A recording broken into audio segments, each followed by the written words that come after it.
My name is Ashley, and at 32, I've spent the last decade building my career as a manager at Preston and Associates. While my younger sisters Sarah and Emma were busy starting their families, I was climbing the corporate ladder. Don't get me wrong, I love my job, but sometimes I wonder if I missed out on something along the way. No husband, no kids, just me and my corner office with a view of the city. It was a regular Tuesday morning when my phone rang. Sarah's name flashed across the screen, and I answered while sorting through a stack of reports on my desk. "Hey Ash," Sarah's voice chirped through the speaker. At 26, my youngest sister had always been the bubbly one. "Got a minute?" "Sure, what's up?" I shuffled some papers aside, half listening as I reviewed quarterly numbers. "So, you know Mom's turning 60 in 2 months, right?"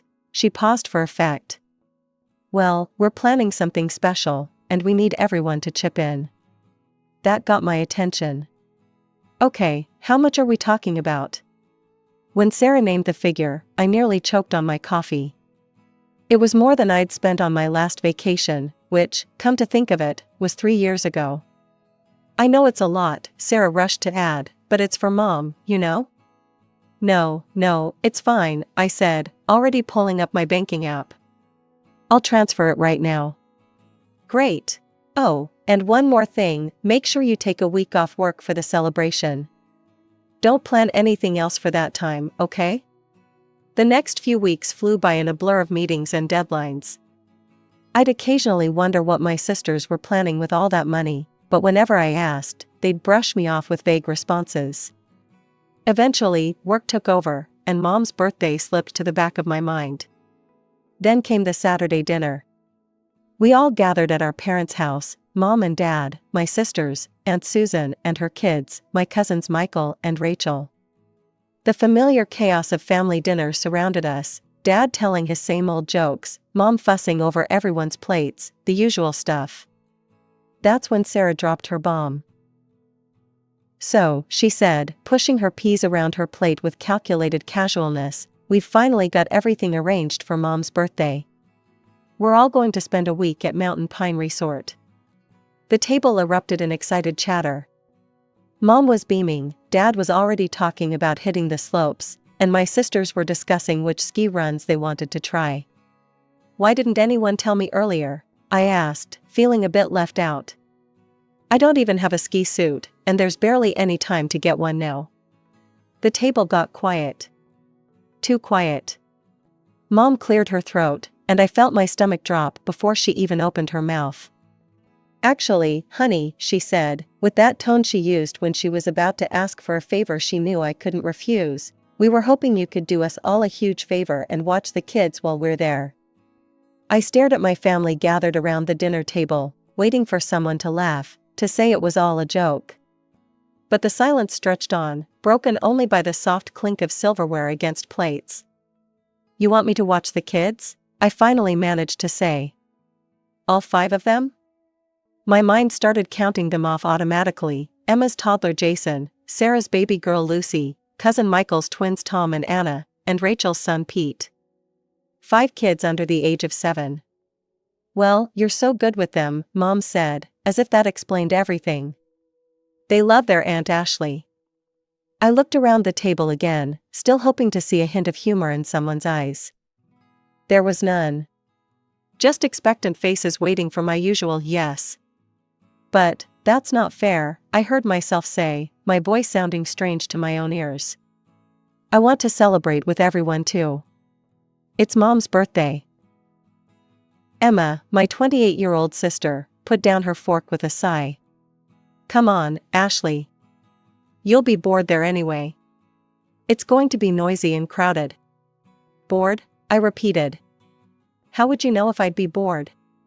"Well," she continued, exchanging glances with Sarah, "you're great with the kids.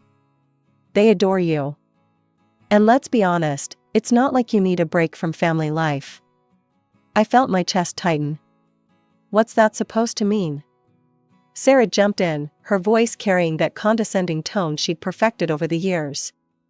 "She just means that you don't have children or a husband to get away from. The rest of us, we need this break. You understand, right?" The green beans on my plate blurred as I blinked back tears. I wouldn't give them the satisfaction of seeing me cry. Instead, I quietly pushed back my chair and stood up. "Ashley?" Mom's voice held a note of concern, but not enough to actually stop me. Without a word, I grabbed my purse from the counter and headed for the door. Nobody moved to stop me. Nobody called out. The only sound that followed me was Mom's voice, drifting from the dining room. "Don't worry, she'll be a little offended at first, but she'll come around. She always does." As I walked to my car, their voices faded behind me, already moving on to discussing ski slopes and winter gear. The evening air was crisp against my face, helping to clear my head. 10 years of putting everyone else first, of being the responsible one, the reliable one, and this is what I got in return. The worst part wasn't even the babysitting request, it was the casualness with which they'd assumed I'd agree. The way they'd planned this whole thing without me, using my money, my time, my vacation days, without even asking. As if I was just a resource to be used, not a member of the family to be included. I spent half the night pacing around my apartment, replaying every family dinner, every holiday, every moment when I'd dropped everything to help someone else. The memories came flooding back, each one taking on a new, darker meaning in light of tonight's events. There I was at 16, making dinner while Mom helped Emma with her homework. Me at 18, turning down a spring break trip with friends to watch Sarah while our parents took a weekend getaway. At 21, working 2 jobs during college to help pay for Emma's prom dress. The images kept coming, year after year, sacrifice after sacrifice. "Ashley, can you watch Jason for a few hours?" Emma's voice echoed in my head. "I really need a break." "Ashley, would you mind taking the twins for the weekend?" Michael's familiar request played back like a broken record. "Rachel's overwhelmed with Pete, and you're so good with kids." I'd always said yes. Always. Even when I had important meetings the next day, even when I was exhausted from my own work week. I'd taken pride in being the reliable one, the responsible sister, the perfect daughter. I collapsed onto my couch, the leather cool against my skin. The photo albums on my coffee table caught my eye, family vacations where I was always the one behind the camera, holiday gatherings where I was always in the kitchen while everyone else laughed in the living room. When was the last time someone had asked me what I wanted? "It's not like you need a break from family life." Sarah's words kept echoing in my head. As if my life, my career, my choices were somehow less valid because I wasn't married with children. As if all my sacrifices meant nothing because they didn't fit their definition of what mattered. Sleep didn't come easily that night. I tossed and turned, remembering how I'd worked through college on a scholarship, determined not to burden my parents financially. How I'd started my career immediately after graduation, helping to put both my sisters through school. All those late nights at the office, climbing the corporate ladder, sending chunks of my salary home to help with family expenses. By morning, I'd made up my mind. I wasn't a confrontational person, never had been. There had to be a way to resolve this peacefully, to make them understand without causing a family rift. So I did what I'd always done when there was a problem, I tried to fix it. I waited until a reasonable hour on Sunday morning before picking up my phone. Mom answered on the 3rd ring. "Hi, Mom," I said, keeping my voice steady. "I've been thinking about the resort trip. Actually, I have a solution. I'll pay for a professional babysitter for all 5 kids. That way, everyone can enjoy the celebration together." The silence on the other end of the line stretched for a moment too long. "That won't work, Ashley," Mom finally said, her voice tight. "We can't trust some stranger with the children. They're used to you." "Mom, I want to be part of the celebration too," I tried to explain. "I want to be there for your birthday. I could find a really good babysitter, someone with excellent references." "You know you're not exactly a social butterfly," she cut me off, her voice sharp. "You'd probably be uncomfortable with all the noise and activity anyway. The children will keep you busy, and you enjoy spending time with them. It's perfect for everyone." The click of the call ending echoed in my ear before I could respond. I sat there, phone still pressed to my ear, as my mother's words sank in. She hadn't even bothered to say goodbye. I was still staring at my phone, processing my mother's abrupt hang-up, when it buzzed again. Sarah's name flashed across the screen. "How dare you," she hissed, before I could even say hello. "Mom just told me about your little suggestion about hiring a babysitter. Are you trying to ruin everything?" I sat up straighter, my sister's hostile tone catching me off guard. "Ruin everything? I'm trying to find a solution that works for everyone." "We already have a solution." Sarah's voice rose. "Everything's planned, Ashley. Everything. And now you're being completely selfish, trying to change all our arrangements at the last minute." The accusation hit me like a slap. "I'm being selfish?" "Yes, you are. We've been planning this for weeks. Everyone's excited. The resort is booked, the activities are scheduled, and now you want to throw a wrench in everything because you can't just do this one thing for the family?" My hand started shaking. "One thing? Are you serious?" "You know what? If you ruin this trip for everyone, if you spoil Mom's birthday celebration, don't bother talking to me again." "I mean it, Ashley." The line went dead. I sat there, stunned by my baby sister's threat, when my phone buzzed with incoming messages. This time from Emma. "Family needs to stick together," her first text read. "We all help each other out." Another message popped up. "Remember when I watered your flowers last year while you were at that conference?" And another, "You're good with the kids. They love you. Why can't you just forget about being resentful and think about what's best for the family?" My fingers flew across the keyboard as I replied, "A real family doesn't take advantage of each other. A real family respects each other's wishes and includes everyone in their plans. A real family doesn't manipulate and guilt-trip each other." I watched the 3 dots appear and disappear several times, but no response came. That's when it hit me. The way they'd asked for money without explaining what it was for. The careful way they'd told me to take time off work without mentioning the resort. The casual way they'd announced their plans at dinner, as if everything was already set in stone. They'd planned this all along. While I was working late nights, while I was babysitting their kids, while I was being the perfect daughter and sister, they were secretly arranging this trip. They'd used my money, arranged my schedule, and planned to dump 5 children on me without so much as a conversation. And now that I wasn't playing along with their script, they were trying every manipulation tactic they could think of, guilt, threats, emotional blackmail, to force me back into the box they'd created for me. Something strange happens when you finally see through the fog of manipulation. Suddenly, everything becomes crystal clear. I felt lighter than I had in years. The guilt that had been weighing me down was replaced by something else, determination. I opened my laptop and started searching.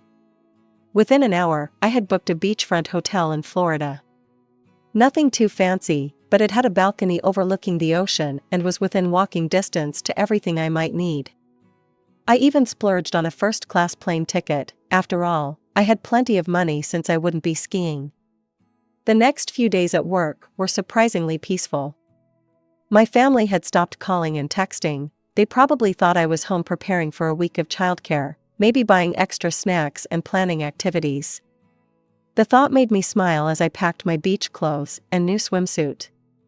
Taking a tropical vacation in the middle of winter? My colleague Janet asked when she saw me checking the Florida weather forecast. Sometimes you need to do something unexpected, I replied, surprised by how good it felt to say those words out loud. The morning of my flight, I took one last look around my apartment. I'd cleaned everything meticulously, force of habit, I suppose. The empty fridge, the properly locked windows, everything in perfect order. Just like always, except this time, I wouldn't be here to answer any desperate phone calls for babysitting. As the plane took off, I switched off my phone and tucked it into my bag. No social media, no email, no family drama. Just me, the beach, and a whole week of freedom. The Florida air hit me like a warm embrace when I stepped out of the airport. Palm trees swayed in the breeze, and I could smell the salt from the ocean even from here.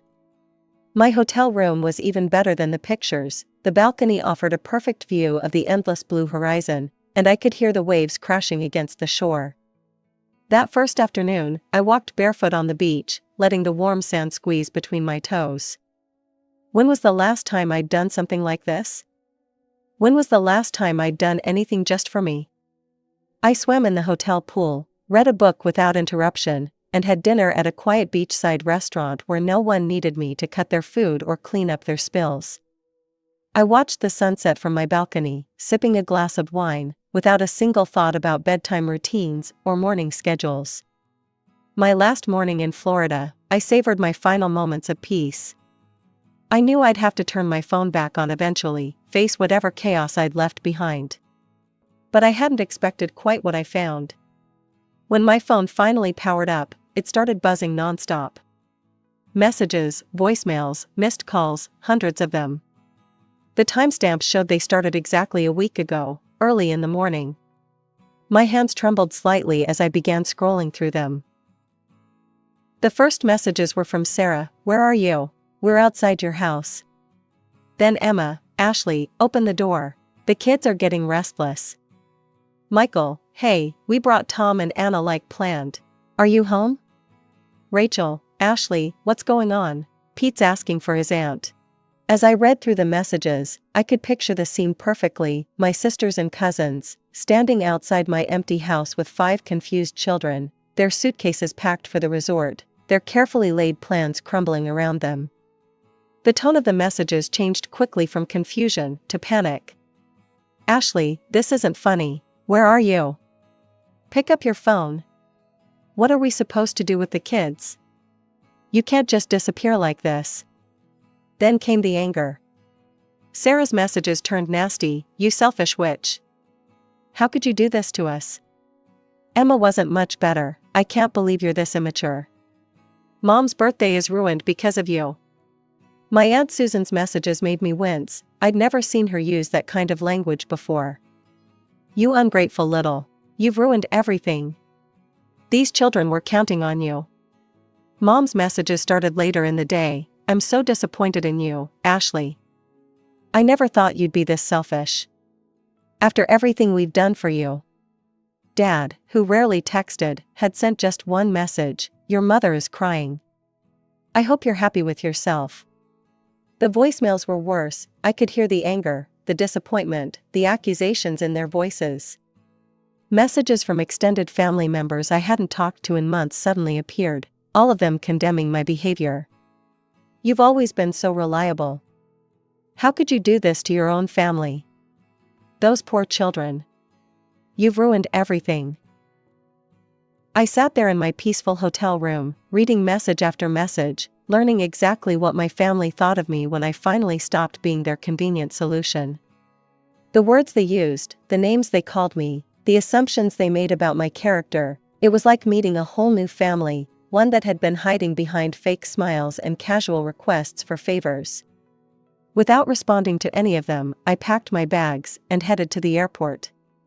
It was time to go home, but I wasn't the same Ashley who had left a week ago.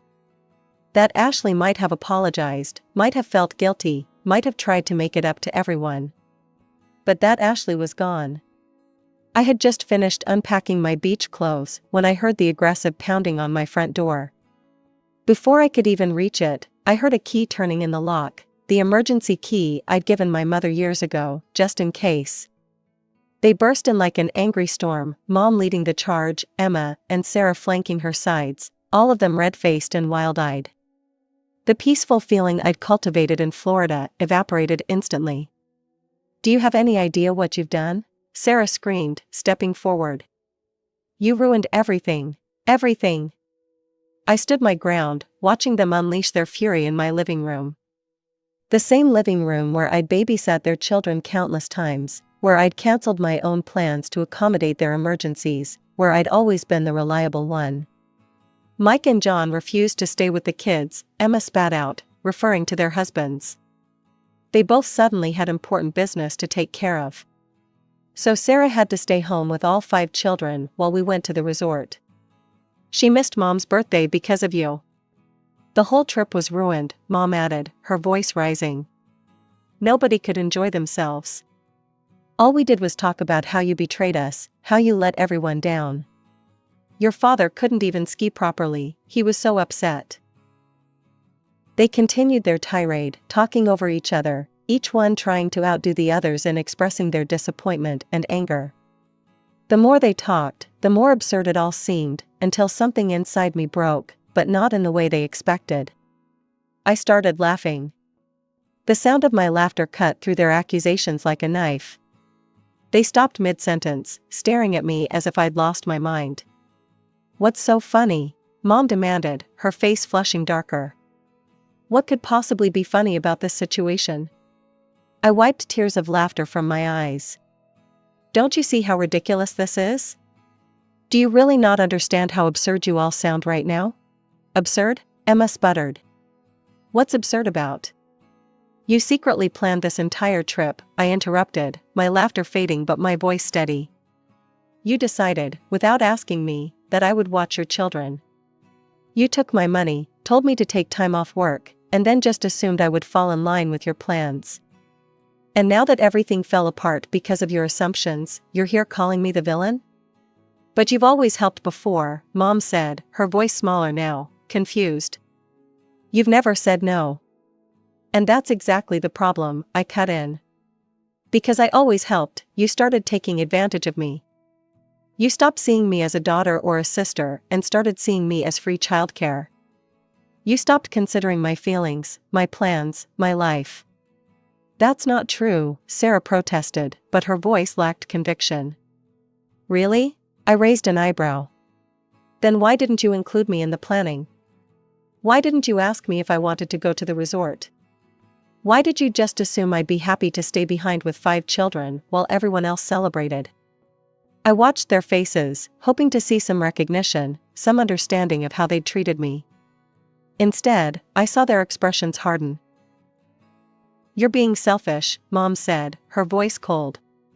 "You've ruined my birthday, you've hurt your sisters, you've disappointed the children.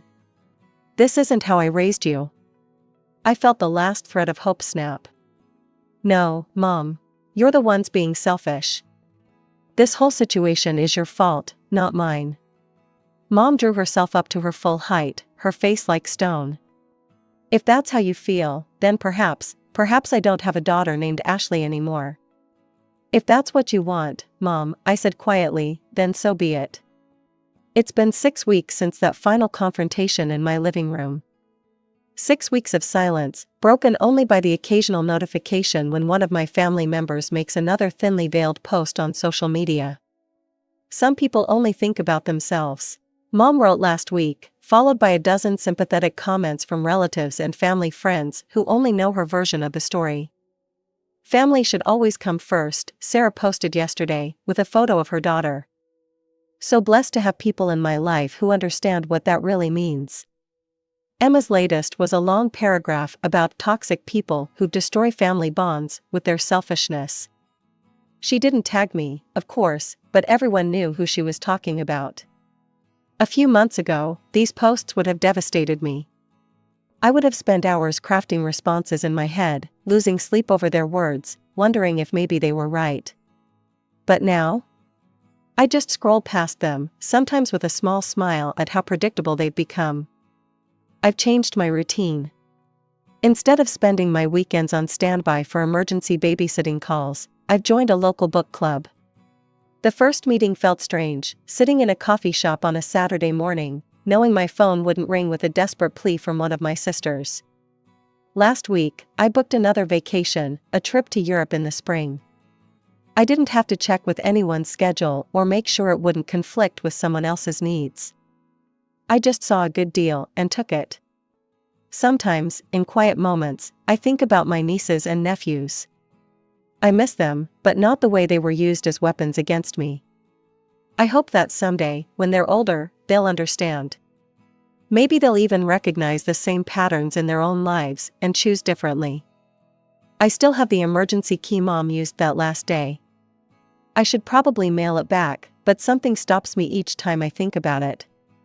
Maybe part of me hopes that one day, they'll understand. That they'll see how their actions and expectations were unfair, how they took advantage of my love for them. That they'll realize family doesn't mean sacrificing yourself to meet everyone else's needs. But I'm not waiting for that day anymore. I'm not putting my life on hold hoping for their approval or understanding. For the first time in my life, I'm putting myself first, and it feels right. Yesterday, I deleted the family group chat from my phone. I didn't make an announcement about it or try to explain myself. I just quietly removed myself from one more obligation, one more source of stress. Some might call this selfishness. My family certainly does. But I've learned that there's a difference between being selfish and having self-respect. Sometimes, the healthiest thing you can do is step away from people who can't see your worth beyond what you can do for them.